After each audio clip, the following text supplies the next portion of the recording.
الله وحده لا شريك له ونشهد أن سيدنا وحبيبنا ومولانا محمدا عبده ورسوله الذي أرسله بالحق بشيرا ونذيرا وداعيا إلى الله بإذنه وسراجا منيرا فقد قال الله تعالى في كلامه المجيد وفرقانه الحميد شباب প্রাণ খুলে মোহাম্মদের সাথে বলছি আউযু বিল্লাহি মিনাশ শাইতানির রাজীম বিসমিল্লাহির রাহমানির রাহিম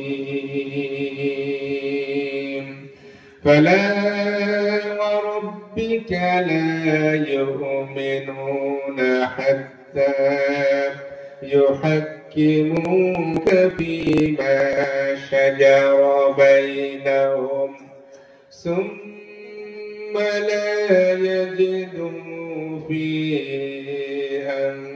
أنفسهم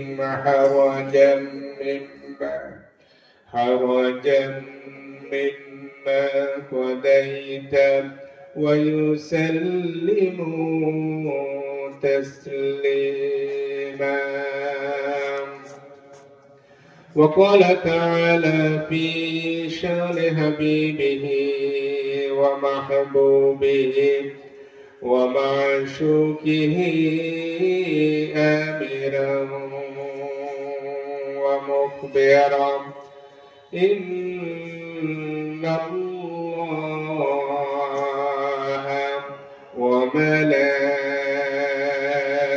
وملائكته يصلون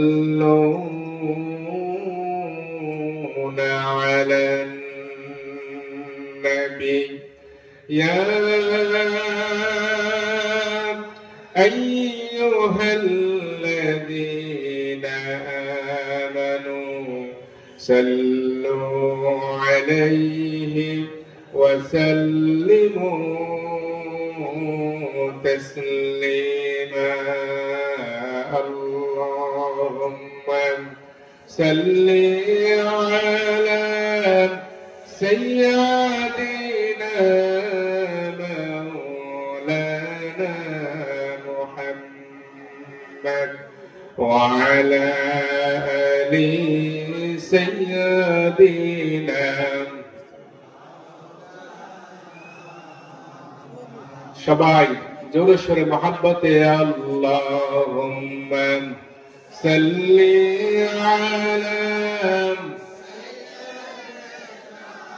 মাওলানা মুহাম্মদ ওয়া আলা আলি সাইয়্যিদিনা بلغ العلا بكماله كشف الدجى بجماله حسنت جميع خصاله صلوا عليه هنا يفول طاب بلبل كاترنم لهم جمل دهر में पलियों का तबस्सुम له بلغ العلا بكماله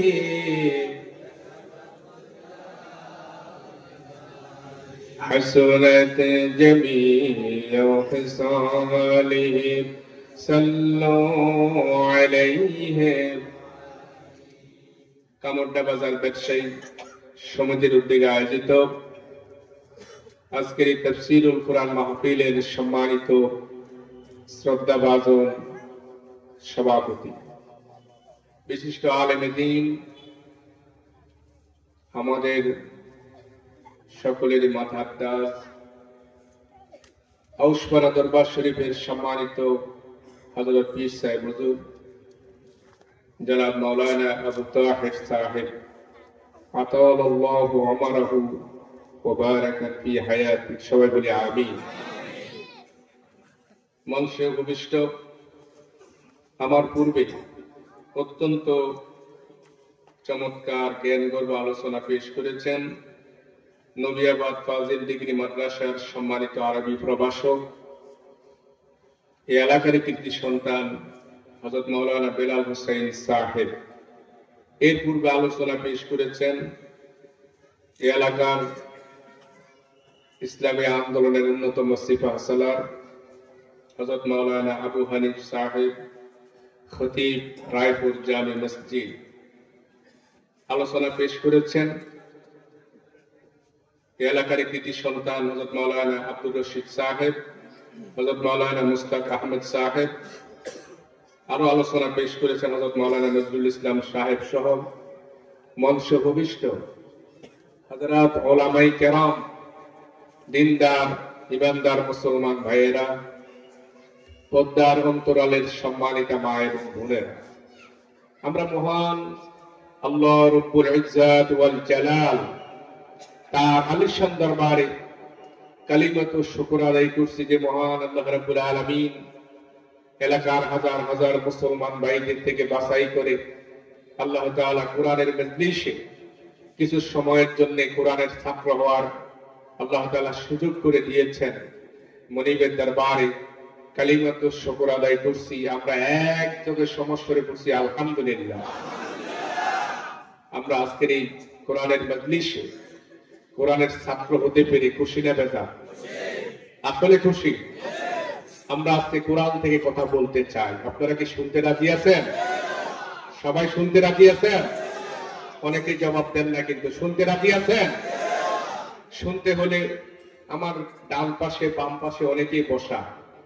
কোরআনের মজলিসের আদব, এই মাহফিলের মর্যাদা কত বেশি জানেন? মাজালিসুল ইলম হিয়া রাউযাতুম মিন রিয়াদিল জান্নাহ। হযরত আলী রাদিয়াল্লাহু তাআলা আনহু বলেছেন, যেখানে ইলম চর্চা হয়, কোরআনের আলোচনা হয়, শানে রিসালাতের আলোচনা হয়, এই স্থানটা দুনিয়ার কোনো স্বাভাবিক জায়গা থাকে না, আল্লাহ তাআলার জান্নাতের টুকরায় পরিণত হয়ে যায়। তাহলে চেয়ারে না বসে থেকে ডান পাশে অসুস্থ যারা, নিতান্তই মাযুর যারা, ওনারা ছাড়া বাকি সবাই যদি সামনে চলে আসি, সুন্দর হয় না? সুন্দর হয় না? ধুলাবালি লাগবে, সমস্যা আছে? কোরআনের মজলিসের মধ্যে একটু ধুলাবালি লাগবে, হতে পারে এই ধুলাবালি আমার আপনার আল্লাহ তাআলা নাজাতের উসিলা বানিয়ে দিতে পারে। পারে কিনা? জোরে কোন পারে কিনা? আল্লাহর কাছে আমরা এই মাহফিলটা হেদায়েতের কেন্দ্র হিসেবে আল্লাহ তাআলা কবুল করুন, সবাই বলি আমিন। মাশাআল্লাহ। অসুস্থ মাযুর ব্যক্তি যারা, ওনারা বসে থাকে, অসুস্থ যারা মাযুর যারা, ওনারা বসে থাকেন। রাস্তাঘাটে আপনারা অনেকেই কিন্তু যুবক ভাইয়েরা রাস্তাঘাটে অনেকে দোকানপাটে বসে আছেন। এই মাহফিল আগামী দিন এই সময় ইচ্ছে করলেই কিন্তু এই মাহফিল হবে না, ঠিক না? হয়তো আপনারা সময় দিতে, আমরা সময় দিতে পারলেও আপনারা সময় দিতে পারবেন না, কারণ আমাদের হাতে সময় আছে, আপনাদের হাতে তো অতটুকু সময় নেই, ঠিক না? নাকি নাকি কারোই সময় নেই? সময় কারো হাতেই নেই। সেই জন্য এই মাহফিল আগামী দিন এই মাহফিল হবে না। আল্লাহ হায়াতে বাঁচাইলে আগামী বছর আবার এই মাহফিল আবার হতে পারে। সুতরাং আমি এলাকার ভাইদের খেদমতে আরজ করছি, যারা দোকান পাটে, বাড়ি ঘরে, ব্যবসা বাণিজ্য যে যেখানে অবস্থান করতেছেন, আমি বিনয়ের সাথে বলছি, আপনাকে কপালে চুমু দিয়ে বলছি, আপনাকে আদর সোহাগ ভালোবাসা দিয়ে বলছি, আপনি আল্লাহর ওয়াস্তে মাহফিলে চলে আসেন। বাইরে যারা দাঁড়িয়ে আছেন সকলে চলে আসেন। আল্লাহ তাআলা আমাদেরকে কোরআনের জন্য কবুল করুন। আরো জোরে বলেন আমিন। এখন একটু বসুক না, চাইবো আর কি এত তাড়াতাড়ি খানা কি রাইট শেষ হয়ে যায় না? টাইমটা আসছে, সমস্যা কি? টাইমটার সাথে কথা আছে, যৌক্তিক সময় আসছে ইনশাআল্লাহ। কি আলোচনা চলবে? মনে হয় না চলবে। আমরা একটা তাকবীর দিই, নারায়ে তাকবীর। এত আসতে কামরডাবাসীর ঈমান অনেক বেশি মজবুত। যেহেতু যেখানে স্রোতের মধ্যে যদি বাঁধ সৃষ্টি করা হয় আর সেই বাঁধটা যদি কোন রকম ছুটতে পারে তাহলে সেই বাঁধকে আর রুখে দেওয়ার ক্ষমতার কারণে, ঠিক না? আমাদের অনেক বেশি, আমাদের সুদের মধ্যে অনেক বাদ দেওয়ার চেষ্টা করেছে, ঠিক না? আমাদের আবেগ অনুভূতি, আমাদের আবেগ এবং অনুভূতির মধ্যে অনেক বেশি আঘাত দেওয়ার চেষ্টা করা হয়েছে। সেই জন্য কমপক্ষে কামরডাবাসীর ঈমান অন্যান্য এলাকার মানুষের থেকে অনেক বেশি শক্ত, ঠিক কিনা? আমাদের এখন ঠিক কিনা? যারাই আমাদের আবেগের মধ্যে আঘাত দিয়েছে তারা শেষ পর্যন্ত পালিয়ে যেতে বাধ্য হয়েছে, ঠিক কিনা বলে? আল্লাহ রাব্বুল আলামিন সাথ দেয়, চূড়ান্ত ভাবে ছেড়ে দেয় না। কথা বলেন না কেন? আল্লাহ সাথ দেয়, লিনানজুরাকুম কাইফা তা'মালুন। আল্লাহ তাআলা দেখতে চান তুমি করোটা কি, কত করতে পারো। কি না করেছে আল্লাহর বান্দাদের সাথে। কত আল্লাহর বান্দা বাড়িতে ঘুমাইতে পারে নাই, কত আল্লাহর বান্দা মসজিদে চাকরি করতে পারে নাই, মসজিদে ইমামতি কে করবে সেটাও নির্ধারণ করে দিয়েছে। কথা বলা ঠিক কিনা? মসজিদে ইমামতি কে করবে সেটা পর্যন্ত নির্ধারণ করতেন। আল্লাহর একজন বান্দাকে যে বেইজ্জতি করছে আমার সামনে, এই আল্লাহর এই বান্দাকে আমার আল্লাহ রাব্বুল আলামিন যে ইন্না বাতশা রাব্বিকা লাশাদীদ, আমার আল্লাহ যখন বলেন আল্লাহর হাত থেকে কেউ বাঁচাতে পারে না। আমার আল্লাহ যখন ধরেন ইন্না বাতশা রাব্বিকা লাশাদীদ, আল্লাহর হাত থেকে কেউ বাঁচাইতে পারে? এই বিশ্বাস আছে তো? আছে তো? আমরা অতীত থেকে শিক্ষা নিতে হবে। আমরা অন্য কারো মতো হব না। আমরা প্রত্যেক ব্যক্তির স্বাধীনতা দেব, ঠিক না? প্রত্যেক ব্যক্তির স্বাধীনতা দেব। আপনি বান্দারি মুরিদ, আপনি আপনার বান্দারি নিয়ে থাকেন, আমার আপত্তি নাই। আপনি উমুকের মুরিদ, আপনি উমুকের মুরিদ নিয়ে থাকেন, আমার আপত্তি নাই। তবে আমাকে সত্য কথা বলতে দিতে হবে, ঠিক না? আমার জবান বন্ধ করা যাবে না। আমার প্রিয় ভাইয়েরা, আমরা আজকে যে বিষয়ে কথা বলার খেয়াল করেছি সেই বিষয়ে আমরা আলোচনা করার খেয়াল করেছি। আমরা রাসূলুল্লাহ সাল্লাল্লাহু আলাইহি ওয়াসাল্লামের আল্লাহ তাআলা দুনিয়ার জমিনে প্রেরণ করেছেন, আর রাসূলের আদর্শ কতটুকু মানা ফরজ, কতটুকু মানতে হবে, রাসূলের আদর্শ মানলে কি হবে, না মানলে কি হবে, সেই বিষয়ে আমরা একটু আলোচনা করার খেয়াল করেছি। আল্লাহর কাছে তৌফিক কামনা করছি। যেহেতু আমরা ভিক্ষুক, আমরা কি বলেন না, আমাদের মধ্যে কিছু আছে, আমরা সাহায্য চাই কার কাছে? সবাই জোরে বলেন না। আল্লাহর কাছে সাহায্য চাই। রব্বুল আলামিন আপনার বান্দাদের খেদমতে, আল্লাহ আপনার বান্দাদের খেদমতে কিছু কথা বলার তৌফিক দেন। জোরে করে আমিন। আরো জোরে করে আমিন। আমি আজকে এমন এক ব্যক্তিকে নিয়ে আলোচনা করব, মহান ব্যক্তিকে নিয়ে। দুনিয়ার মধ্যে কোন ব্যক্তির জীবনে যখন শুরু হয় তখন তিনটা কালের মধ্যে ওই ব্যক্তি সীমাবদ্ধ থাকে। আপনি পৃথিবীর মধ্যে যত মহান ব্যক্তির আলোচনা করবেন ওই ব্যক্তি তিনটা কালের মধ্যে সীমাবদ্ধ: শিশুকাল, যৌবনকাল, বৃদ্ধকাল। তিনটা কালের মধ্যে ওই ব্যক্তি সীমাবদ্ধ। আর আজকে আমি এমন এক মহান ব্যক্তিকে নিয়ে আলোচনা করব যার জীবনে শুরু হয়েছে রূহের জগৎ থেকে, যার জীবনে শেষ হয়েছে জান্নাতের মধ্যে গিয়ে। আরো একটু জোরে বলুন সুবহানাল্লাহ।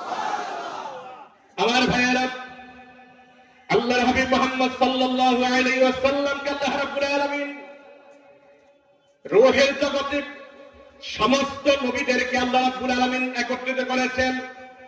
নবী যিনি হবেন, ভোটের মাধ্যমে নবী হওয়া যায় না, ইলেকশনের মাধ্যমে নবী হওয়া যায় না। নবী হতে হলে সিলেকশনের মাধ্যমে হতে হয়, আর সিলেকশন করার ক্ষমতা শুধু আমার আল্লাহ রাব্বুল আলামিনের। রূহের জগতের সমস্ত নবীদেরকে আল্লাহ রাব্বুল আলামিন একত্রিত করলেন। একত্রিত করে আল্লাহ রাব্বুল আলামিন সমস্ত নবীদের থেকে আল্লাহ রাব্বুল আলামিন দুইটা ওয়াদা নিলেন। ও নবীরা, তোমাদেরকে মধ্য দিয়ে আজকে আমি একটা সম্মেলন করলাম। এই সম্মেলনের করার উদ্দেশ্য হলো আমার একজন নবীর ব্যাপারে ওয়াদা নেওয়ার জন্য। সেই নবী হলো মুহাম্মাদুর রাসূলুল্লাহ সাল্লাল্লাহু আলাইহি ওয়াসাল্লাম। কোন ব্যাপারে ওয়াদা নেবেন? ব্যাপার হলো দুইটা। এক নম্বরে হলো, ও নবীরা, তোমরা সকল নবীরা আমার নবীর প্রতি ঈমান আনয়ন করবে এবং আমার নবীর দাওয়াতের কাজে সহযোগিতা করবে। সুবহানাল্লাহ। এক নম্বর আমার নবীর প্রতি ঈমান আনবে। সুবহানাল্লাহ। নবীর প্রতি কি আনবে? বলেন না কি আনবে? দুই নম্বর আমার নবীর দাওয়াতের কাজে, এই যে আমি নবীর প্রতি কোরআন নাজিল করেছি, সেই কোরআন প্রচার এবং প্রসার, কোরআন প্রতিষ্ঠার কাজে সহযোগিতা করবে। সুবহানাল্লাহ। কন্যা এই কোরআনকে তাবিজের কিতাব নয়, এই কিতাব, এই কোরআন কাইতুন পড়ার কিতাব নয়, এই কিতাব পানি পড়ার কিতাব নয়, এই কোরআন হলো আমাদের ভাগ্য পরিবর্তন করার কিতাব। ঠিক না? আল্লাহ রাব্বুল আলামিন বলেন, তাহা মা আনজালনা আলাইকাল কুরআন লিতাশকা। আল্লাহ পাক বলেন, হে নবী, আপনার প্রতি এই কিতাব এই জন্য নাজিল করা হয় নাই যে এই কিতাব আপনাকে হতবাক করে দিবে, বরং এই কিতাব যাদের কাছে থাকবে তারা হবে পৃথিবীর সর্বশ্রেষ্ঠ জাতি। ঠিক কি না? সবচেয়ে সৌভাগ্যবান জাতি হবে যাদের কাছে কোরআন আছে। আজকে যাদের কাছে কোরআন আছে তারা পৃথিবীর সব দেশের মধ্যে সারা বিশ্বের দিকে তাকাইলে দেখি তারা মাইর খায়। ঠিক না? কারণটা কি জানেন? কারণটা হলো, কবি বলেন, ও জামানা মে মুআজ্জাম থা মুসলমান হো কর और तुम खाते बने हो तारके कुरान हो कर। আগের জমানার মুসলমানেরা কোরআনকে তাদের ব্যক্তি জীবন, পারিবারিক জীবন, সামাজিক জীবন, রাষ্ট্রীয় জীবন, রাজনৈতিক জীবন, আন্তর্জাতিক জীবন, সর্বজীবনে কোরআনটাকে তারা গ্রহণ করেছে। এই জন্য তারা পৃথিবীর জমিনে তারা সম্মানিত হয়েছে, সর্বশ্রেষ্ঠ মর্যাদার অধিকারী হয়েছে। আর আজকে মুসলমানেরা কোরআনকে ভালোবাসে, শুধু চুমু খায়, কোরআনকে শুধু চুমু খায় আর তাবিজ বেঁধে গলার মধ্যে দেয়। আর রমজান মাস আসলে এক খতম, দুই খতম দেয়, অতটুকুই তারা তার দায়িত্ব মনে করেছে। আমার ভাইয়েরা বিশ্বাস করেন, এই কোরআনটা হলো মুসলমানদের জন্য গাইডলাইন। তারা তাদের ব্যক্তি জীবন কিভাবে চালাবে, পারিবারিক জীবন কিভাবে চালাবে, সামগ্রিক জীবন, রাজনীতি কেমনে ভাবে করবে, আল্লাহ রাব্বুল আলামিন এই মুসলমানদের জন্য এই গাইডলাইনটা দিয়েছে। আপনি ডাক্তারের কাছে গেলেন, ডাক্তারের কাছে যাওয়ার পর ডাক্তারকে বললেন, ডাক্তার সাহেব আমার এই এই রোগ হয়েছে, ডাক্তার সাহেব আপনাকে প্রেসক্রিপশন লিখে দিয়ে দিলেন। প্রেসক্রিপশন লেখার পর আপনি প্রেসক্রিপশন এনে ওষুধ না কিনে না খেয়ে যদি প্রেসক্রিপশনকে যদি শুনুন খান, আপনার রোগ ভালো হবে? সবাইকে জবাব দিন না, ভালো হবে? প্রেসক্রিপশন দুইয়ে যদি বাবলা করে পানি খান, ভালো হয়ে যাবে। ও ভালো হবে না? আচ্ছা, এটা তাবিজ বানিয়ে গলায় ঝুলে দিব, রোগ ভালো হবে? তাহলে প্রিয় মুসলমান ভাইয়েরা, প্রেসক্রিপশন দুইয়া পানি খাইলে, প্রেসক্রিপশনকে তাবিজ বানিয়ে গলায় দিলে, প্রেসক্রিপশনকে চুমো দিলে কেমনি ভাবে আপনার রোগ ভালো হবে না? কেমনি ভাবে এই কোরআনটাকে শুধু তাবিজ বানাইয়া অথবা কাইতন পড়া দিয়ে পানি পড়া দিলে অথবা এই কোরআনটাকে শুধুমাত্র কথম দিলে এই কোরআনের হক আদায় হবে না। এই কোরআনের হক আদায় হবে যখন জাতীয় সংসদ থেকে এক একটা আইন যখন বাংলার জমিনে জারি হবে, তখন কোরআনের হক আদায় হবে।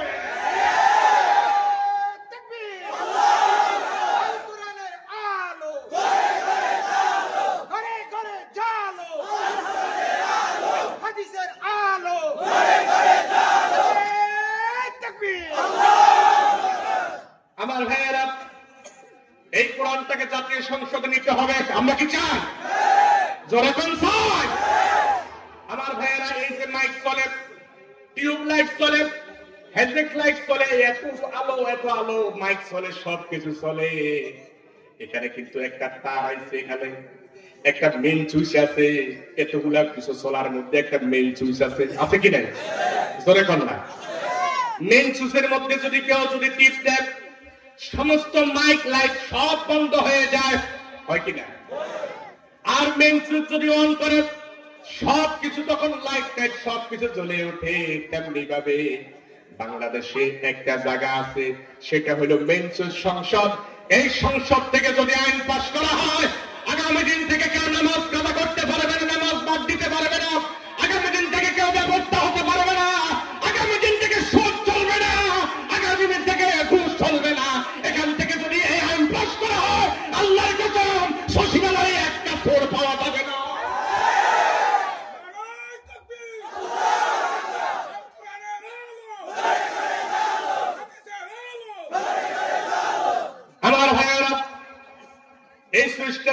করে সারা বাংলাদেশ অন হয়ে যায়, এই সুইচটা যদি অফ করে সারা বাংলাদেশ বন্ধ হয়ে যায়, অন্ধকার হয়ে যায়, আগে আমাদেরকে সেই সুইচ অন এবং অফের কাজে লাগাইতে হবে।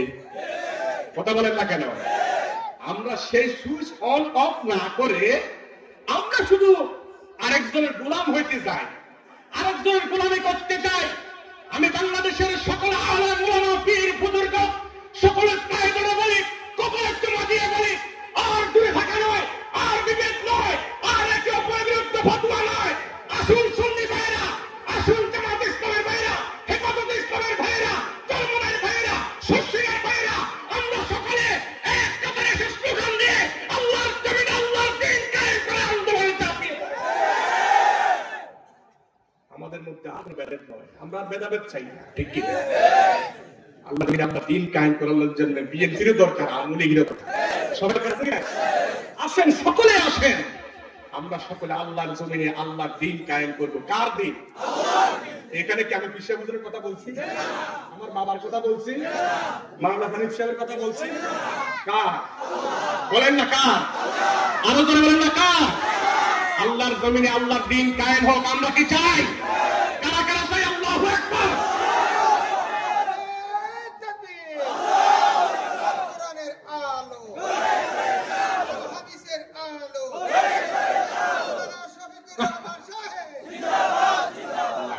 কখনো আমার নামের স্লোগান হবে না, আল্লাহ এবং তার রাসূলের স্লোগান, ঠিক কি না?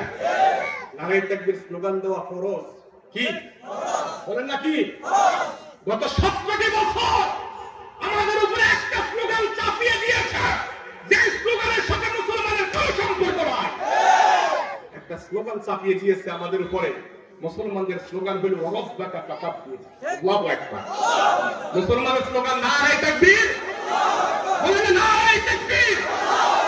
দুইটা হাত উঠান তো এইভাবে দেখি, আওয়াজ হয় না কেন? আবুস্তে বিশ্ব হুজুর দেখছেন যে কষ্ট করে হাতটা উড়েছে, এবার হাতটা মুষ্টি হবে, মুষ্টি। এবার গলায় দেন, এবার তাকবীর হবে, নারায়ে তাকবীর, আল্লাহু আকবার। বামুনরা গেছেন আওয়াজ মনে হয় না, কি ভাই গেছেন? গেছেন না? বামুনরা থেকে মাওলানা কাফায়তুল্লাহ কই আছে না? মাশাআল্লাহ, কাফায়তুল্লাহ জিহাদি অনেক সুন্দর আলোচনা করে। এই সমস্ত ইয়ংদেরকে একটু সময় দেওয়া দরকার, ঠিক কি না? আজকে আমি সবচেয়ে বেশি খুশি হয়েছি কি জানেন? আপনার গ্রামের আলেমদেরকে আপনারা সম্মানিত করেছেন, এটা হলো সবচেয়ে খুশির বিষয়। অনেকে নিজের সন্তানদেরকে নিজেরা মর্যাদা দেয় না, মূল্য দেয় না, এটা ঠিক নয়। যেখান থেকে গুণীজনের কদর উঠে যায় সেখান থেকে গুণীজন পয়দা হয় না। সুতরাং আজকে নবীবাদ মাদ্রাসার আমার বেলাল ভাইয়ের নামটা আমার আগে হইলে আরো ভালো হতো, কারণ একজন আরবি প্রভাষক, উনি মুরাদনগর মাদ্রাসায়, আমি নুরু হাজির ঘরে থাকতে একটা ফোন আইছে, মাওলানা জাফরি সাহেব, দেলোয়ার হোসেন জাফরি দাওয়াত দিছে ওনার মাদ্রাসায় 10 জানুয়ারিতে। তো যাই হোক, আল্লাহ তাআলা বেলাল হোসেন ভাই সহকারে, আর খালিদ ভাই সহকারে, মুস্তাক ভাই সহকারে, রশিদ মাওলানা সাহেব সহকারে, রশিদ মাওলানা সাহেব কিন্তু আমার আত্মীয়, কিন্তু রশিদ মাওলানা সাহেব, আল্লাহ তাআলা সবাইকে কবুল করুন, আমিন। আরো জোরে কই আমিন। আমার ভাইয়েরা, আল্লাহ রাব্বুল আলামিন নবীদের সম্মেলনের মধ্যে আল্লাহ রাব্বুল আলামিন একটা ওয়াদা নিয়েছেন সমস্ত নবীদের থেকে, ও নবীরা তোমরা সকলে আমার নবীর প্রতি ঈমান আনয়ন করবে, আর আমার নবীর দাওয়াতের কাজে তোমরা সহযোগিতা করবে। নবীদের থেকে আল্লাহ তাআলা ওয়াদা নিয়ে নিলেন। এবার আল্লাহ তাআলা বললেন, আকরারতুম, ও নবীরা তোমরা কি ওয়াদাবদ্ধ হয়েছ? সমস্ত নবীরা বললেন, আকরারনা, ও আল্লাহ আমরা সকলেই ওয়াদাবদ্ধ হলাম, আমরা নবীর প্রতি ঈমান আনবো এবং নবীজির দাওয়াতের কাজে সহযোগিতা করব। এখন ঈমান আনার জন্য সরাসরি নবীকে দেখার দরকার আছে কি নাই? এই জন্য আল্লাহ রাব্বুল আলামিন মেরাজ গজলে আল্লাহ রাব্বুল আলামিন সমস্ত নবী এবং রাসূলদেরকে বাইতুল মুকাদ্দাসের মধ্যে একত্রিত করলেন। কোন বাইতুল মুকাদ্দাস? আজকে বাইতুল মুকাদ্দাসের দিকে আঙ্গুল তুলে ইসরাইল আজকে হাজার হাজার বুলেট বোমার মাধ্যমে আমার ভাইদের বাড়িঘর সব তছনছ করে দেওয়া হচ্ছে। আমার ভাইয়েরা, মুসলমান কান্ট্রিগুলো, মুসলিম রাষ্ট্র প্রধানেরা যদি একত্রিত হয়ে যদি একটা হুঙ্কার দিত, সারা বিশ্বের মুসলমান যদি একসাথে যদি প্রস্তাব করত, ইসরায়েলের মতো যাই হোক একটা রাষ্ট্র প্রস্তাব করে দিলে প্রস্তাবের প্রেমে উড়ে যেত। কিন্তু মুসলমান মুসলমানরা, মুসলিম রাষ্ট্রপ্রধানরা নীরব। কারণটা কি জানেন? আমেরিকা যদি আবার বেজার হয়ে যায়, সবাই আমেরিকাকে সন্তুষ্ট রাখার তালে আছে। আমার প্রিয় ভাইয়েরা, বাইতুল মুকাদ্দাসের মধ্যে আল্লাহ রাব্বুল আলামিন সমস্ত নবী এবং রাসূলদেরকে একত্রিত করলেন। সমস্ত নবী এবং রাসূলদেরকে একত্রিত করার পর এবার আল্লাহ রাব্বুল আলামিন হযরত জিবরাইল আমিনকে বলেন, জিবরাইল তুমি আযান দাও।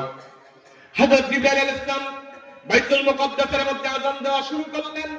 আল্লাহু আকবার, আল্লাহু আকবার, আশহাদু আন লা ইলাহা ইল্লাল্লাহ, আশহাদু আন লা ইলাহা ইল্লাল্লাহ, আশহাদু আন্না। এই পর্যন্ত বলে জিবরাইল থেমে গেলেন। আল্লাহ রাব্বুল আলামিন বলেন, জিবরাইল তুমি থেমে গেলে কেন? আযান সামনে চালাও। জিবরাইল বলেন, আল্লাহ আমি তো আদম নবী থেকে ঈসা রূহুল্লাহ পর্যন্ত 1,00,000 মতান্তরে 2,24,000 পয়গম্বরের কাছে আমি কত চিঠি নিয়ে আসছি, আমি কত বার্তা নিয়ে আসছি, ওহী নিয়ে আসছি। আমি ঘোষণা করেছি লা ইলাহা ইল্লাল্লাহু আদামু সাফিউল্লাহ। আমি তো আদম নবীর ব্যাপারে নবুয়তের ব্যাপারে সাক্ষ্য দিয়েছি। আমি বলেছি লা ইলাহা ইল্লাল্লাহ মুসা কালিমুল্লাহ, লা ইলাহা ইল্লাল্লাহ ইব্রাহিম খলিলুল্লাহ, লা ইলাহা ইল্লাল্লাহ ঈসা রূহুল্লাহ। আমি তো প্রত্যেক নবীর ব্যাপারে সাক্ষ্য দিয়েছি। এখন আজকে তো 1,00,000 মতান্তরে 2,24,000 পয়গম্বর এখানে উপবিষ্ট, আমি কার নবুয়তের ব্যাপারে সাক্ষ্য দেব? আল্লাহ রাব্বুল আলামিন সাথে সাথে বললেন, ও জিবরাইল তুমি সাক্ষ্য দাও আদম নবীর ব্যাপারে না, নূহ নবীর ব্যাপারে না, ঈসা নবীর ব্যাপারে না, অন্য কোন নবীর ব্যাপারে নয়।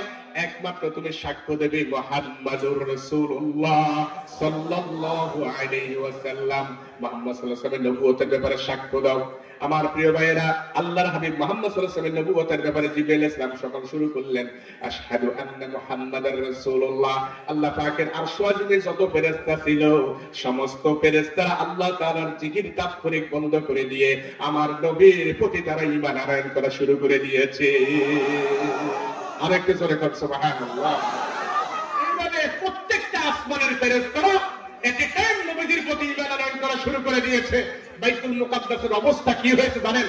বাইতুল মুকাদ্দাসে এতে টাইম 1,00,000 মতান্তরে 2,24,000 পয়গম্বর আমার নবীর প্রতি ঈমান আনয়ন করা শুরু করে দিয়েছে। সবার ঘোষণা একটাই, আশহাদু আন্না মুহাম্মাদার, বলেন আশহাদু আন্না মুহাম্মাদার রাসূলুল্লাহ সাল্লাল্লাহু আলাইহি ওয়াসাল্লাম নবীদের প্রতি ঈমান আনয়ন করলেন। ওই যে আল্লাহ তাআলা সমস্ত নবীদের থেকে ওয়াদা নিয়েছেন কোথায়? রূহের জগতে, যে আমার নবীর প্রতি ঈমান আনয়ন করবা। এই সমস্ত নবীরা ঈমান আনয়ন করলেন। আমার ভাইয়েরা, ঈমান আনয়ন করার পর সমস্ত নবীদের ঈমান আনয়ন করা শেষ। এবার নবীদের দাওয়াতের কাজে সাহায্য করা, সহযোগিতা করা। এখন সাহায্য সহযোগিতা কিভাবে করবেন? সমস্ত নবীরা তো ওয়াদাবদ্ধ হয়েছেন। এই জন্য আল্লাহ রাব্বুল আলামিন সমস্ত নবীদের পক্ষ থেকে একজন নবীকে আল্লাহ রাব্বুল আলামিন মুখপাত্র বানাইছেন। একজন নবীকে, সমস্ত নবীর পক্ষ থেকে একজন নবীকে আল্লাহ রাব্বুল আলামিন মুখপাত্র বানাইছেন। তিনি হলেন ঈসা আলাইহিস সালাম। তিনি আবার দুনিয়ার জমিনে আসবেন। দুনিয়ার জমিনে এসে আল্লাহর নবীর সেই দাওয়াতের কাজে সহযোগিতা করে কোরআনকে জমিনের মধ্যে বাস্তবায়ন করবে। আরেকটু জোরে বলেন সুবহানাল্লাহ। আমার ভাইয়েরা, আল্লাহ রাব্বুল আলামিন কোরআনে কারীমের মধ্যে বলেন, ওয়াল্লাযী আরসালা রাসূলাহু বিল হুদা ওয়া দীনিল হক লিইয়ুযহিরাহু আলাদ দীনি কুল্লিহি ওয়ালাউ কারিহাল মুশরিকুন। তিনি সেই মহান সত্তা। তিনি কে? আরেকবার বলেন না। আকাশের দিকে শাহাদাত আঙ্গুল উঠে বলেন তো কে? আর একটু ধরে বলেন না কে? তিনি তার রাসূলকে দ্বীনের হক, সত্যের বিধান তথা আল কোরআন সহকারে প্রেরণ করেছেন। কেন প্রেরণ করেছেন? লিইয়ুযহিরাহু আলা দীনি কুল্লিহি, আই লিইয়ুগলিবাহু আলা সাইরিল আদিয়ানিল বাতিলা। নবীকে সমস্ত তন্ত্র মন্ত্রের উপরে একমাত্র কোরআনকে বিজয় করে দেওয়ার জন্য আমি আল্লাহ পাক আপনার প্রতি এই কোরআন আপনাকে দুনিয়ার জমিনে প্রেরণ করেছি।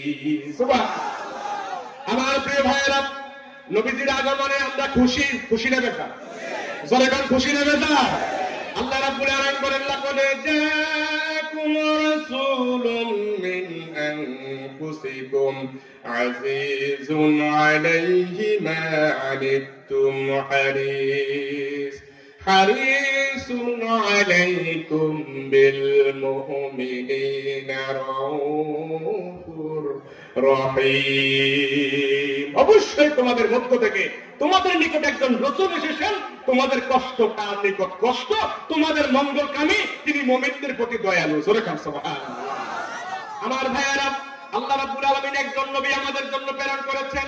আল্লাহ পাক অন্য আয়াতের মধ্যে বলেন লাকাদ নাল্লাহু আলাল মুমিনিনা ইয বা'আসা ফীহিম রাসূলা। আল্লাহ পাক বলেন মুমিনদের প্রতি আমি দয়া করেছি। কিভাবে দয়া করেছেন জানেন? তোমাদের মধ্য থেকে একজন রাসূল তোমাদের জন্য প্রেরণ করেছি। সুবহানাল্লাহ। তোমাদের মধ্য থেকে একজন রাসূল, তোমাদের মধ্য থেকে মানুষদের মধ্য থেকে একজন মহামানবকে তোমাদের প্রতি রাসূল হিসেবে প্রেরণ করে আমি আল্লাহ পাক তোমাদের প্রতি দয়া করেছি। দেখেন কেমনে দয়া করেছে। নবী যদি জিন হতো, নবী যদি ফেরেশতা হতো, তাহলে নবী থেকে শরীয়ত শিখতে আমাদের কষ্ট হয়ে যেত। জিন হলে চোখে দেখা যায় না, সেজন্য আল্লাহ রাব্বুল আলামিন নবীদের মধ্য থেকে একজন মহামানবকে আল্লাহ পাক আমাদের জন্য নবী করেছে। সুবহানাল্লাহ। এখন আমাদের সমাজে আমরা অনেকে রবিউল আউয়াল মাস আসলে পরে, আমরা ঈদে মিলাদুন নবীর মাস আসলে পরে, আমরা দশটা জুলুসের মাধ্যমে আমরা সেটাকে বরণ করে নেই। শুধু নবীর মিলাদে খুশি হলে চলবে না। নবীর মিলাদ শুধু মানলে আপনি পরিপূর্ণ মুমিন হতে পারবেন না যতক্ষণ পর্যন্ত নবীর আদর্শ না মানবেন। কথা কন না কেন? যতক্ষণ পর্যন্ত নবীর আদর্শ না মানবেন ততক্ষণ পর্যন্ত পরিপূর্ণ মুমিন হওয়া যাবে। দেখেন আমার ভাইয়েরা, নবীর মিলাদে নবীর চারজন চাচাকে দিয়ে উদাহরণ দিচ্ছি। দেখেন নবীর মিলাদে নবীজির দুইজন চাচা, নবীজির চাচা আবু লাহাব, নাম শুনেছেন? নাম শুনেছেন? নবীজির সম্পর্কে কি ছিল? বলটা কি ছিল? দূর সম্পর্কে না কাছে? একবারে ব্লাড। তাহলে বুঝা গেছে ব্লাড হয়েও, আমি উদাহরণ দিচ্ছি, নবীর চাচা একবারে কাছের রক্ত সম্পর্কিত চাচা। ওই চাচার নবীজির মিলাদে কেমন খুশি হয়েছে জানেন? মিলাদুন নবীতে কেমন খুশি হয়েছে জানেন? আল্লাহ নবী যখন দুনিয়ার জমিনে আসছে, নবীজি দুনিয়ার জমিনে আসার সাথে সাথে, আল্লাহর হাবিব দুনিয়ার জমিনে আসার সাথে সাথে আবু লাহাবের একজন দাসী ছিল উম্মে আয়মান দৌড়ে যা আবু লাহাবের বাড়ির মধ্যে গেছেন। আবু লাহাবকে গিয়ে বলেন, আবু লাহাব, তোমার ভাই আব্দুল্লাহ যিনি দুনিয়া থেকে চলে গিয়েছেন, তার ঘরের মধ্যে আল্লাহ পাক এমন এক সন্তান দান করেছেন যার আলোতে মনে হয় যেন পুরা মক্কা আলোকিত হয়ে গেছে। আরেকটু জোরে বলুন সুবহানাল্লাহ। আকাশ হতে চাঁদ নেমেছে, মা আমিনার কোলে, আদার রাতে উঠল যেন চাঁদের সেরাগ জ্বলে, চাঁদের সেরাগ জ্বলে, গুলশানে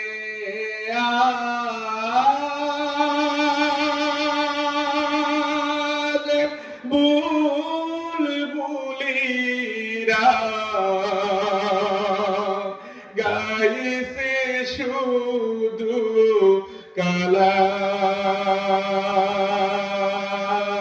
কালাম, তামাম জাহান নবীর তরে জানায় লাখো সালাম, জানায় লাখো সালাম।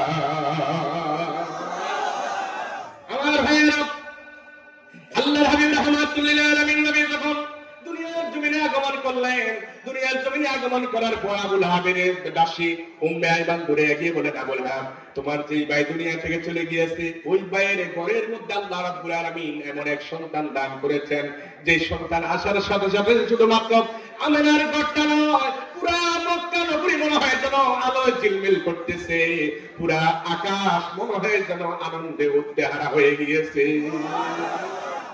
আমার ভাইয়েরা, আবু লাহাব কি করছে জানেন?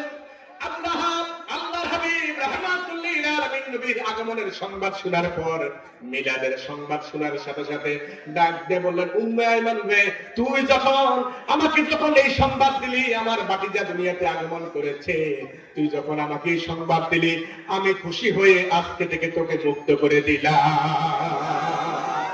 আজকে থেকে তুই মুক্ত, আজকে থেকে তুই স্বাধীন, তুই আর আমার গোলামের মধ্যে থাকতে হবে না, তোকে মুক্ত করে দিলাম। সুবহানাল্লাহ।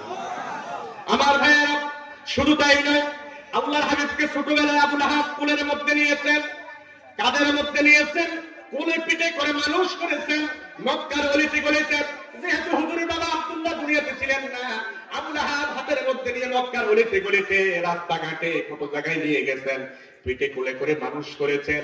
এখন আপনাদেরকে যদি প্রশ্ন করি প্রিয় ভাইয়েরা আমার, যে আবু লাহাব আল্লাহর নবীর মিলাদে শুধু খুশি নয়, তার দাসীকে মুক্ত করে দিয়েছেন, কোলে পিঠে করে মানুষ করেছেন, আল্লাহর হাবিবকে কোলে পিঠে করে মানুষ করার পর সে আবু লাহাবের ব্যাপারে যদি এখন প্রশ্ন করি, বলেন দেখি সে আবু লাহাব জান্নাতি না জাহান্নামী? আরো জোরে কর না, আর একটু জোরে কর না। কেন জাহান্নামী যদি প্রশ্ন করেন আপনারা আমাকে, আমি জবাব দেব, আবু লাহাব নবীর মিলাদে খুশি, কিন্তু আল্লাহ পাক নবীর প্রতি যে সিরাত নাযিল করেছে সেই কোরআন নিয়ে সন্তুষ্ট হতে পারে না।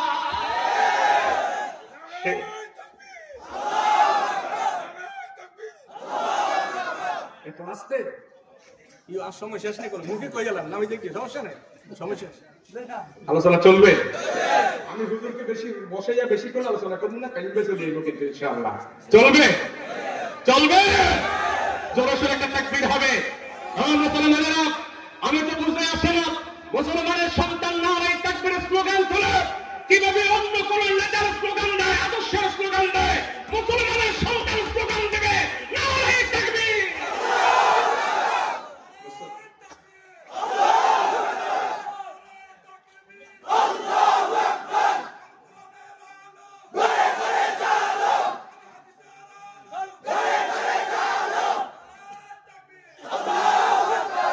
আমার ভাইয়েরা, এখন যদি আপনাদেরকে কষ্ট করে আমি দুনিয়াতে আসার সাথে সাথে আমার কানের মধ্যে একটা শব্দ গিয়েছে, সেটা কি শব্দ? বলেন না কি শব্দ? আরো বলে বলেন না কি শব্দ? আমি যখন নামাজের মধ্যে দাঁড়াই, একামতের প্রথম শব্দ কি? জোরে বলেন না, একামতের প্রথম শব্দ কি? নামাজের প্রথম শব্দ কি? সেজদা দেওয়ার সময় শব্দ কি? রুকুতে যাওয়ার শব্দ কি? জানাজার নামাজের সর্বপ্রথম কোন শব্দ? জানাজার শেষ শব্দ। তার মানে হলো জীবনের প্রথম থেকে শেষ পর্যন্ত আল্লাহু আকবার, আল্লাহ ছাড়া আর কোনো উপায় না, আল্লাহ ছাড়া আর কোনো কিছু বড় নাই, ঠিক কি না? কে বড়? বলে না কে বড়? ও গো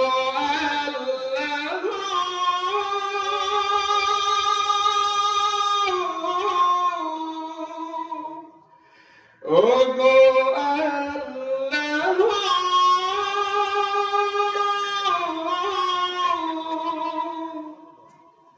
তোমার শানে জীবন আমার যাবে হায় বসা,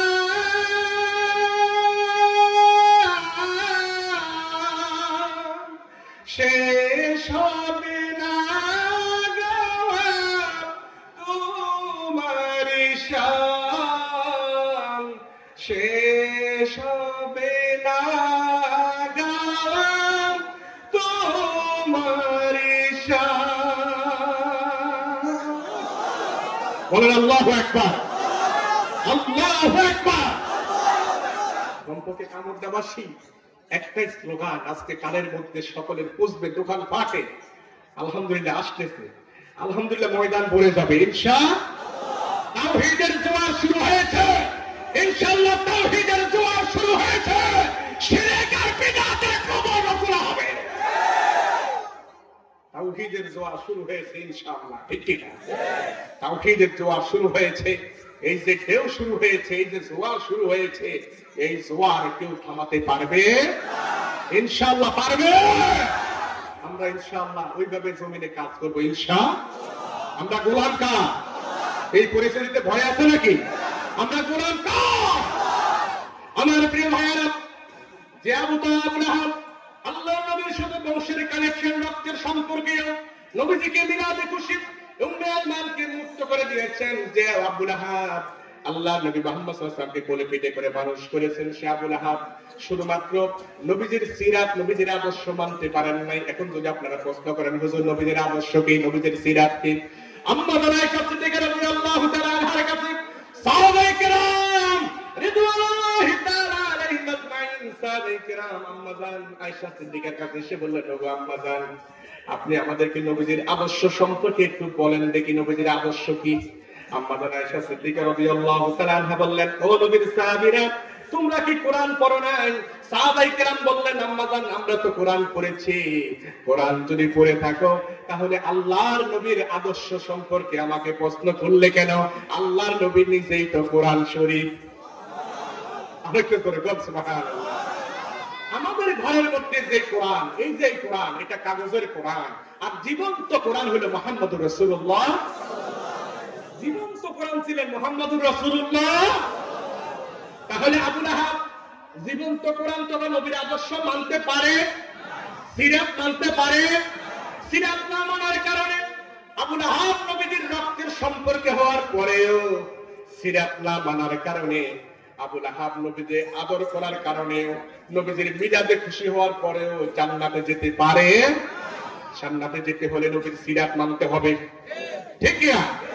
এবার আসেন নবীজির আরেকজন চাচা, আবু লাহাব তো ভালোবাসা একটু কম দিয়েছে, আরেকজন নবীর প্রতি আরেকজন নবীজির চাচার দিকে উদাহরণ দিয়ে আপনি আরো একটু ক্লিয়ার হয়ে যাবেন। আমার ভাইয়েরা, নবীজির আরেকজন চাচা ছিলেন আবু তালেব। নাম শুনেছেন? নাম শুনেছেন? দেখি কারা কারা শুনেন নাই, হাতুড়ে দেখেন তো। ওনারা শুনেন নাই, কি বুঝতে পারেন নাই? ও আচ্ছা আচ্ছা, যাই হোক, আমার ভাইয়েরা, নবীজির চাচা ছিলেন আবু তালেব। যে আবু তালেব আল্লাহ নবী মুহাম্মদ সাল্লাল্লাহু আলাইহি ওয়াসাল্লাম যখন দুনিয়ার জমিনে আগমন করলেন, দুনিয়ার জমিনে আগমন করার পর নবীজির দায়িত্বভার গ্রহণ করলেন আব্দুল মুত্তালিব, হুজুরের দাদা। আব্দুল মুত্তালিব যখন বয়োবৃদ্ধ হয়ে গেলেন, আবু তালেবকে ডাক দিলেন, আবু তালেব এদিকে আয়, এটা আমার নাতি, আমার কলিজার টুকরা। আমি কোনদিন তাকে ছাড়া অন্য কোথাও ঘুমাতে যাই না, আমি সব সময় বুকের মধ্যে নিয়ে ঘুমাই। শুনলে আবু তালেব, এটা আমার নাতি, আমার কলিজার টুকরা, আমার এই কলিজার টুকরা বিন্দু মাত্র কষ্ট যাতে না হয়, এটা তোমার প্রতি আমার নসিহত, আমার উপদেশ। সাবধান, আমার নাতির বিন্দু মাত্র কষ্ট যাতে না হয়। আবু তালেব তার বাবা আব্দুল মুত্তালিবের ওসিয়ত অনুযায়ী আল্লাহর হাবিবের সমস্ত দায়িত্বভার, ছোটবেলায় দায়িত্বভার গ্রহণ করেছেন। এমনকি আবু তালেব মৃত্যু পর্যন্ত আল্লাহর হাবিবের লালন পালনের সবকিছুর দায়িত্বভার আবু তালেব গ্রহণ করেছেন। ইভেন আল্লাহ নবীর প্রতি যখন কোরআন নাযিল হলো, আল্লাহ রাব্বুল আলামিন যখন নবীর প্রতি কোরআন নাযিল করলেন, কোরআন নাযিল করার পর আবু তালেব আল্লাহ নবীর প্রতি যদিও ঈমান আনে নাই, আমাদের দেশে কিছু লোক দেখবেন দল করে না, কিন্তু দলীয় লোকদের সাথে চলে, আছে না? দল করে না কিন্তু দলীয় লোকদের সাথে উঠে বসে আছে আর কি, ভালো সম্পর্ক আর কি। আবু তালেব যদিও নবীজির আদর্শ সিরাত মানে নাই, ঈমান আনে নাই, কালমা পড়ে নাই, নবীজিকে আদর্শ নেতা হিসেবে মানতে পারে নাই, কিন্তু আবু তালেবের চলাফেরা ছিল মুসলমানদের সাথে, ঠিক কিনা? আমার ভাইয়েরা আশ্চর্য হয়ে যাবেন, আবু তালেব আল্লাহ নবীর প্রতি যখন কোরআন নাযিল হলো, কোরআন নাযিল হওয়ার পর আবু তালেব আল্লাহ নবীকে যাতে বিন্দু মাত্র আবু জাহেল, উতবা, শাইবা, মুগীরা তারা নবীজির বিন্দু মাত্র ক্ষতি করতে না পারে, সেই জন্য আবু তালেব নবীজির মাথার উপর ছাতার মতো এইভাবে ছিলেন। সাবধান, আমার এতিম ভাতিজার গায়ে কেউ টাচ করতে পারবে না, যদি কেউ টাচ করতে আসো আমি আমার জীবনের বিনিময়ে সেটা প্রতিরোধ করব। আমাদের আজকে একটাই বক্তব্য, সেই বক্তব্য হলো, ও বাংলার নাস্তিক, পাড়ার নাস্তিকেরা শুনে রাখো, তুমি আমার মাকে গালি দাও, আমার কোনো আপত্তি নেই, আমার বাবা তুলে গালি দাও, আমার কোনো আপত্তি নেই, আমার দল তুলে গালি দাও, আমার আপত্তি নেই, আমার পীর তুলে গালি দাও, আমার আপত্তি নাই, কিন্তু বাংলার জমিনে আমার নবীকে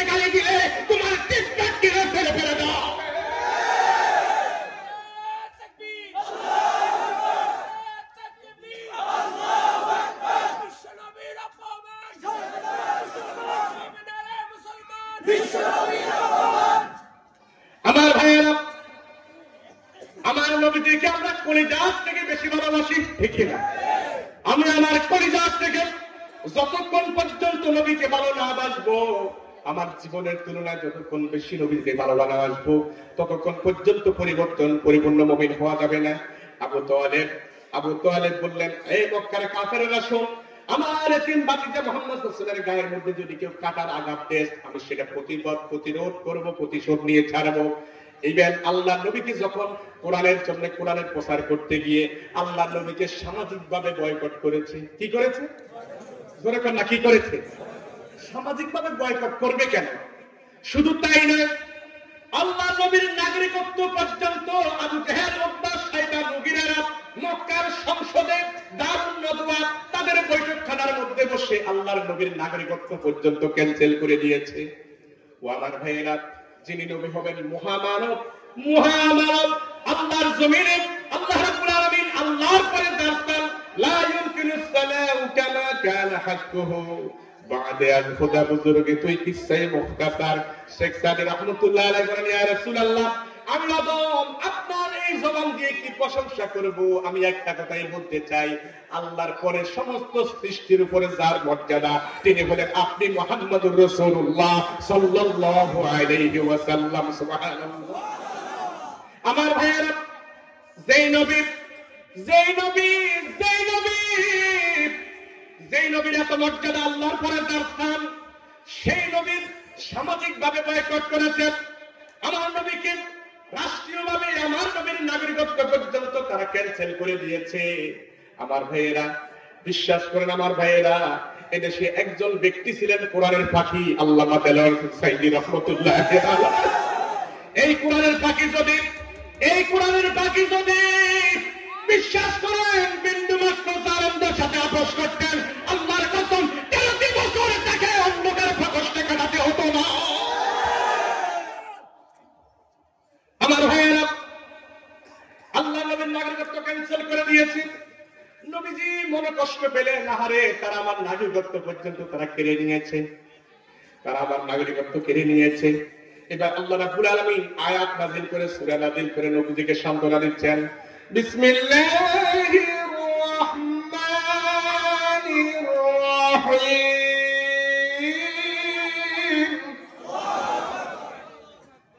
লা উকসিমু বিহাযাল বালাদ ওয়া আনতা হিল্লুম বিহাযাল বালাদ। আল্লাহ রাব্বুল আলামিন বলেন, ও নবী, লা উকসিমু বিহাযাল বালাদ, নবী গো, এই নগরীর, এই পবিত্র নগরীর কসম দিয়ে বললাম, তারা আপনার নাগরিকত্ব তারা ক্যান্সেল করেছে।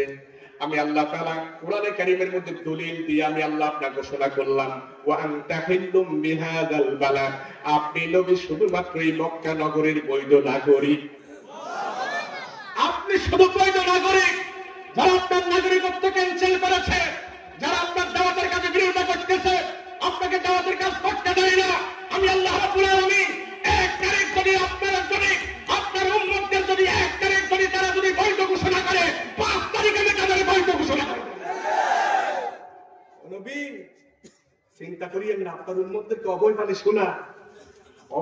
শোনা চিন্তা করতে, টেনশন করতে নিষেধ করেন। কারণ সিদ্ধান্ত দিবে কে? বলেন না, সিদ্ধান্ত দিবে কে? 1 তারিখ সম্পদ নষ্ট করছে, আলহামদুলিল্লাহ, চান হয় আল্লাহর পক্ষ থেকে হবে। কথা কর না, আমাদের কোনো চিন্তা নাই, পেরেশান নাই। আল্লাহ পাক বলেন, নবী আপনি চিন্তিত হবেন না, লা উকসিমু বিহাযাল বালাদ ওয়া আনতা হিল্লুম বিহাযাল বালাদ। নবী গো, আমি পবিত্র নগরীর কসম দিয়ে বললাম, আপনি এই নগরীর বৈধ নাগরিক। সুবহানাল্লাহ কইবেন না? আর একটু জোরে বলেন আল্লাহু আকবার। রাতের ওই নির্জনতা,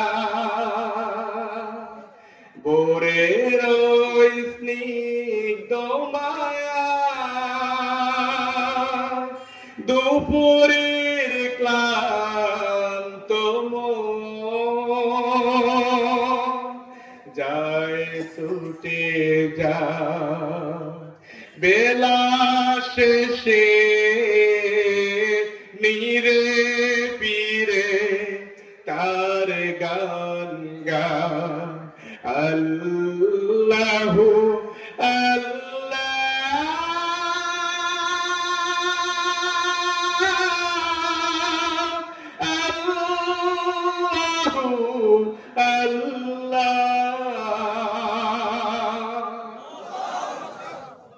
আগের দিনে হুজুরা গান গাইতো, কি হুজুরা শের গাইতো আগে, কিন্তু যে উত্তরবঙ্গের একজন ছিল ফার্সি কবি ময়মনসিংহের ফার্সি কবি সফির উদ্দিন সাহ।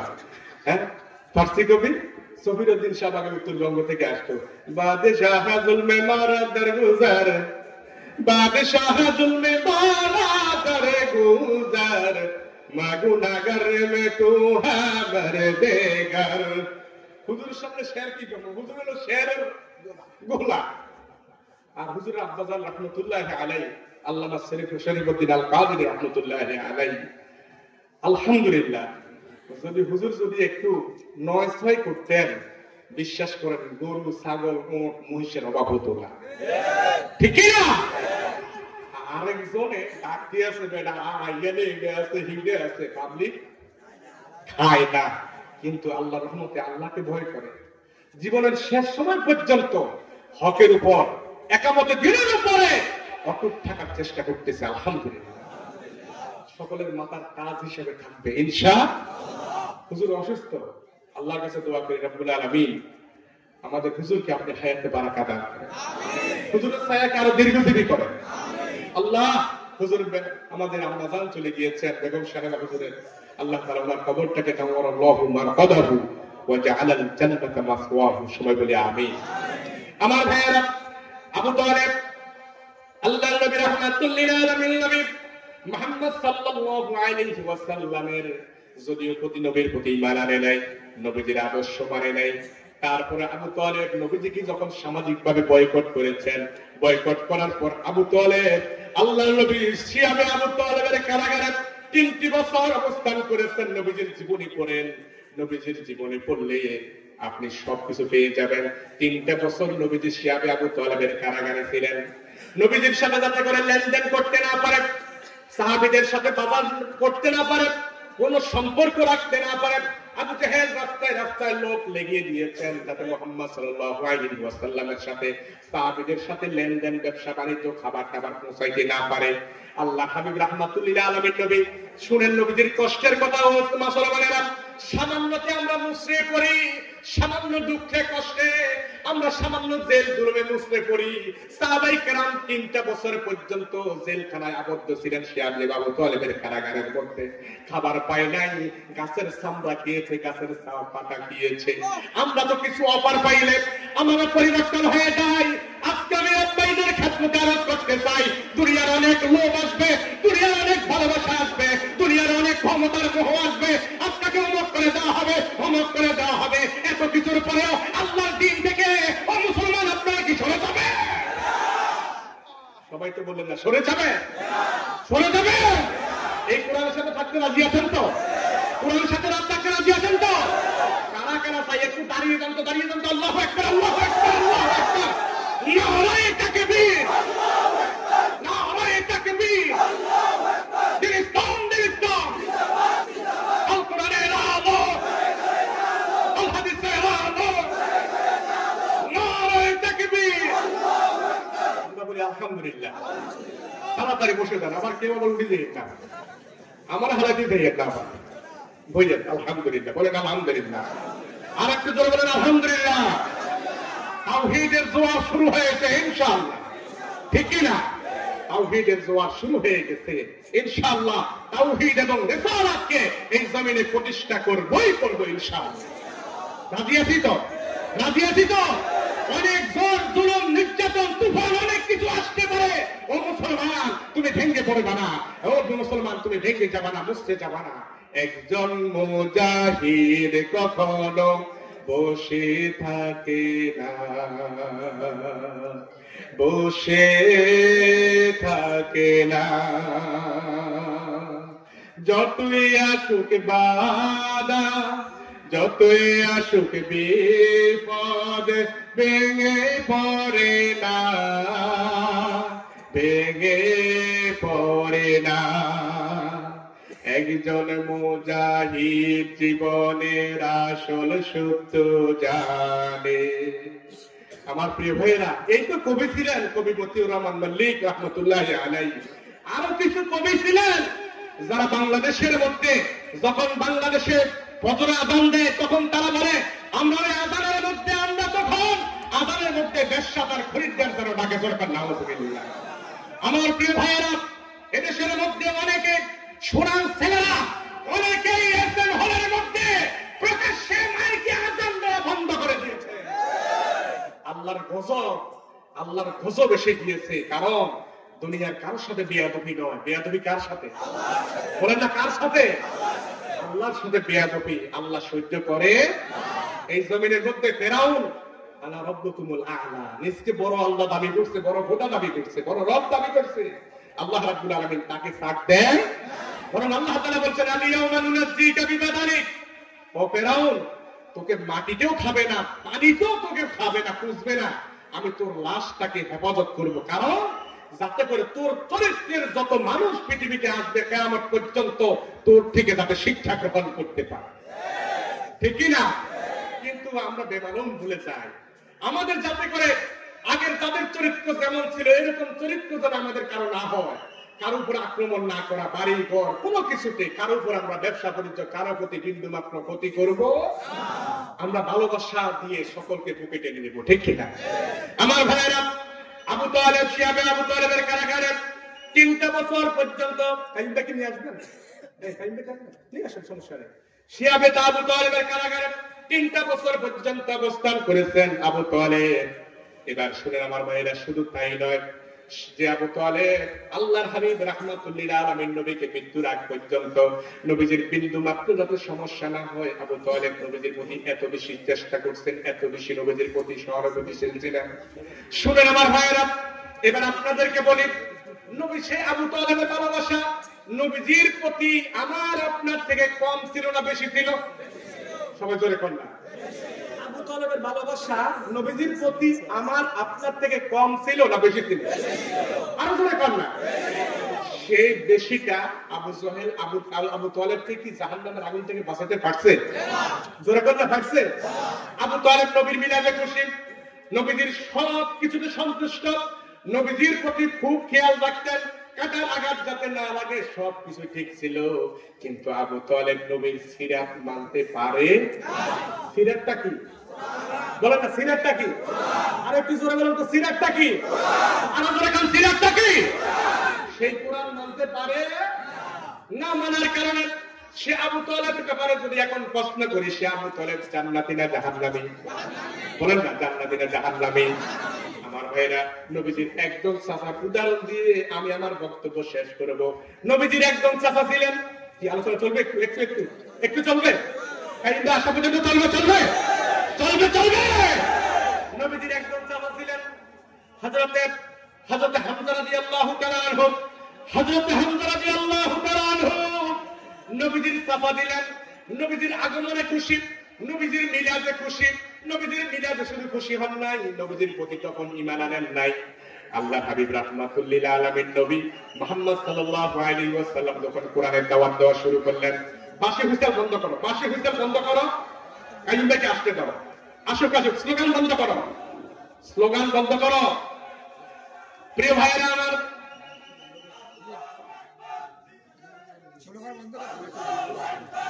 আলহামদুলিল্লাহ, দেখছেন যুবক বলে এসে দিবে। আমরা সকলে স্লোগান দেই, নারে তাকবীর, নারে তাকবীর। হযরত মাওলানা আব্দুল কাইয়ুম সাহেবের আগমন, প্রধান বক্তার আগমন, লাল গোলাপ শুভেচ্ছা আমার কমিটির পক্ষ থেকে, প্রধান বক্তার আগমন,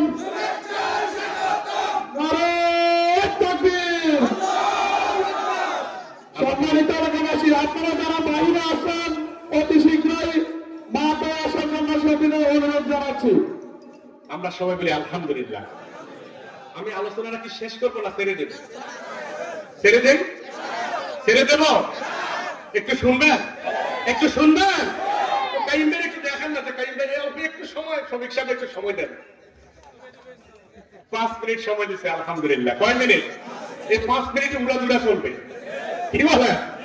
5 মিনিট উড়া সময় কেনার চেষ্টা করে। নবীজির একজন চাচা ছিলেন হযরত হামজা রাদিয়াল্লাহু তাআলা আনহু। আল্লাহ নবী যখন কোরআনের দাওয়াত শুরু করলেন, আবু জাহেল একদিন কাবার চত্বরের মধ্যে এসে আবু জাহেল একদিন কাবার চত্বরে এসে আল্লাহ নবীকে প্রশ্ন করেন, মুহাম্মদ কিসের দাওয়াত দিচ্ছ মুহাম্মদ? আল্লাহ নবী বললেন, আমি আল্লাহ পাকের কোরআনের দাওয়াত দিচ্ছি, দ্বীনের দাওয়াত দিচ্ছি, এই জমিনে দ্বীন প্রতিষ্ঠার দাওয়াত দিচ্ছি। আমার ভাইয়েরা, সাথে সাথে আবু জাহেল আল্লাহ নবীকে লাঠি দিয়ে মাথার মধ্যে একটা দুইটা তিনটা এইভাবে করে বাড়ি দিলেন। হুজুরের মাথা মোবারক, আল্লাহ নবীর মাথা মোবারকটা ফাটিয়ে দিলেন। হুজুরের মাথা ফিনকি দিয়ে রক্ত বের হয়ে কাবার চত্বরটা লালে লাল হয়ে গেল। এবার বলেন আমার ভাইয়েরা, নবীজির কি দোষ ছিল? নবীজির কি অপরাধ ছিল?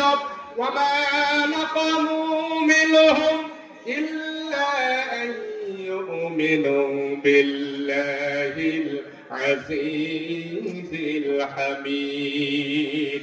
মহাপরাক্রমশালী আল্লাহর প্রতি ঈমান আনা ছাড়া কোনো অপরাধ ছিল না, ঠিক কি না?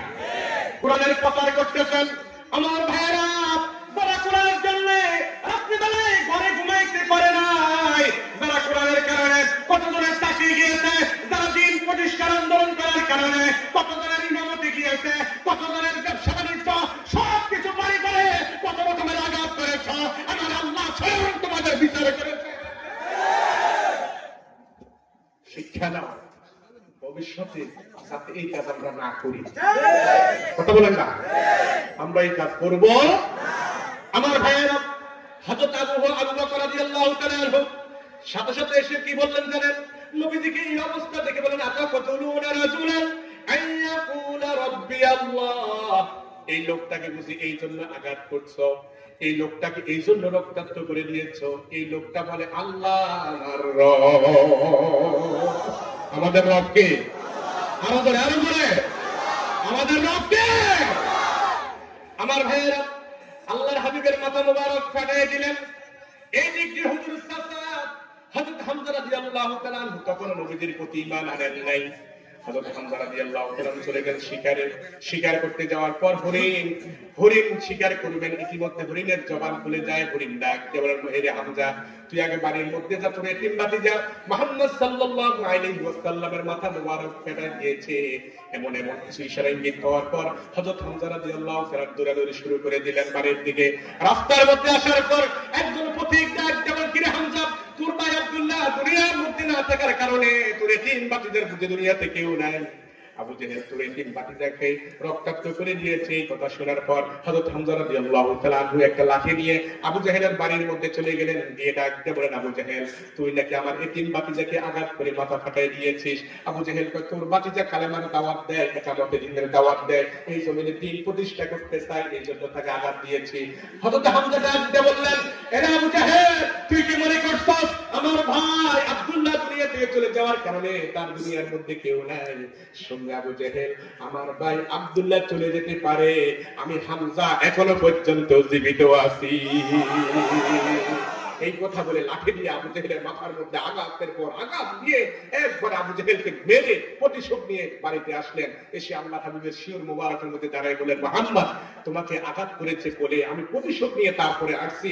নবীজি চোখটা খুলে কোন রকম ডাক দেবেন, চাচা কাকে মেরেছেন, কার থেকে প্রতিশোধ নিয়েছেন, এই কথা বলে আমাকে খুশি করতে পারবেন না।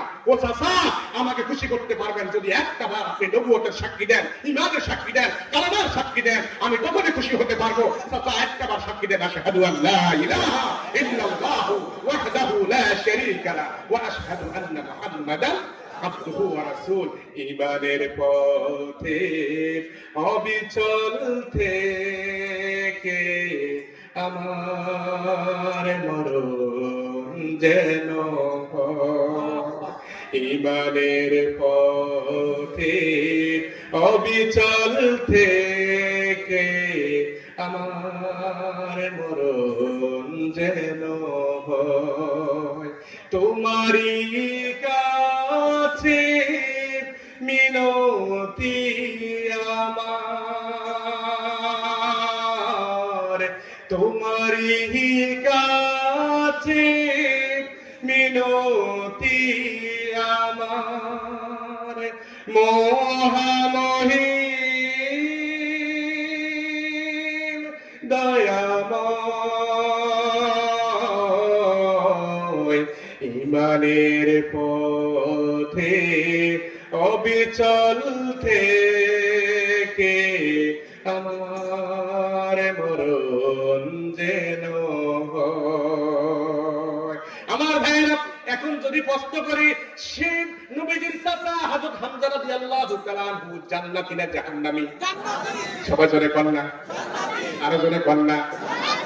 এবার যদি বলেন কেন জান্নাতি দুইজন চাচা? আবু লাহাব, আবু তালেব এত ভালোবাসার পর নবীর মিলাদে খুশি হওয়ার পরেও জাহান্নামী, কিন্তু নবীজির চাচা আরেক চাচা হুজুরের মিলাদেও খুশি, কিন্তু সিরাত নবীজির মেনে নিয়েছে, সেই চাচা হযরত হামজা জান্নাতি হয়ে গেছে। আল্লাহ পাক কি বলেন শুনেন, আল্লাহ পাক বলেন ফালা ওয়া রাব্বিকা লা ইউমিনুনা হাত্তা يحكموك فيما شجر بينهم ثم لا يجدوا في أنفسهم حرجا مما قضيت ويسلموا تسليما। ونبي আপনার রবের কসম, আপনার রবের কসম, তারা ততক্ষণ পর্যন্ত পরিপূর্ণ মুমিন হতে পারবে না যতক্ষণ পর্যন্ত তাদের ব্যক্তিগত জীবন, পারিবারিক জীবন, সামাজিক জীবন, রাষ্ট্রীয় জীবন, রাজনৈতিক জীবন, সমস্ত জীবনের বিচারের ভার আপনার উপরে না পালাইবে, ততক্ষণ পর্যন্ত তারা মুমিন হইতে পারবে। এটা কার কথা বলেন না, কার কথা? আমরা মুমিন হইতে চাই, যখন চাই, তাহলে আমাদের ব্যক্তি জীবন চলবে কোরআন দিয়ে, ঠিক না? পারিবারিক জীবন, রাষ্ট্রীয় জীবন, রাজনৈতিক জীবন, সমস্ত জীবনে থাকবে আল্লাহর কোরআন, ঠিক না? যদি ইসলাম যদি পরিপূর্ণ জীবন ব্যবস্থা না হয়, তাহলে ইসলামে যেমন নামাজ আছে, রোজা আছে, সবকিছু আছে, তাহলে ইসলামটা রাজনীতি যেহেতু নাই, সেটা শুধুমাত্র আমরা হাওলাত আনবো আমেরিকা থেকে, এটা হাওলাত আনবো আমরা পুঁজিবাদ থেকে, সমাজতন্ত্র থেকে আমরা রাজনীতিতে নিয়ে আসবো। যেহেতু ইসলাম পরিপূর্ণ জীবন ব্যবস্থা নয়, ইসলাম যদি পরিপূর্ণ জীবন ব্যবস্থা হয়ে থাকে, ইসলামে যেমন নামাজ আছে, রোজা আছে, পর্দা আছে, হজ আছে, জাকাত আছে, তেমনি ভাবে ইসলামের অর্থনৈতিক ব্যবস্থা আছে, তেমনি ভাবে রাজনীতি আছে।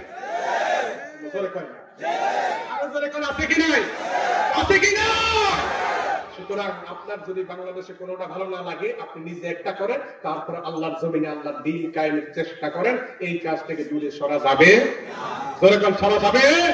আল্লাহ আমাদেরকে সহি বুঝ দান করুন।